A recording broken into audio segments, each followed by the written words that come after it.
बिस्मिल्लाहिर्रहमानिर्रहीम, अस्सलाम वालेकुम। वेलकम टू सिंपल देसी फूड। आज बनाते हैं बोनलेस चिकन की हांडी और उसके लिए हमने हाफ़ कप ऑयल को ऐड कर दिया इस क्ले पॉट में।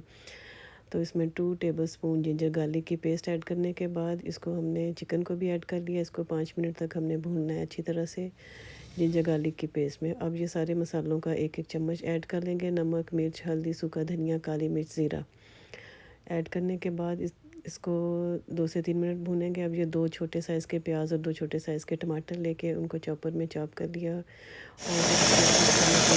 पेस्ट बनाने के बाद इसको हमने चिकन में ऐड कर दिया। अब इसको अच्छी तरह से भूनना है, इतना भूनना है कि इसका ऑयल ऊपर आ जाए और ये अच्छा सा भुन जाए, पानी खुश्क हो जाए इन चीज़ों का। हरी मिर्चें भी ऐड कर दें इसमें, इसके साथ बड़ी अच्छी सी खुशबू आएगी।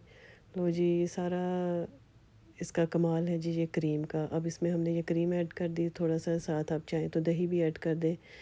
तो अब इसको अच्छी तरह से मिक्स कर लेना है। यहाँ पे हमने इसको बहुत ज़्यादा पकाना नहीं है। ऑयल ऊपर आ जाएगा तो इसमें कसूरी मेथी छिड़क दें और थोड़ा सा अगर चाहें तो गरम मसाला भी छिड़क दें। तो जी देखें, आपकी बोनलेस हांडी मज़ेदार सी तैयार है। इसको गर्मा गर्म फुल्कों और नान के साथ खाइएगा। अब एंड पे इसके हमने गार्निशिंग का सामान ऊपर डाल दिया जो कि हरी मिर्च, अदरक और हरा धनिया था। लें जी, मिक्स करें और मज़े की चिकन हांडी एंजॉय करें। अल्लाह हाफ़िज़।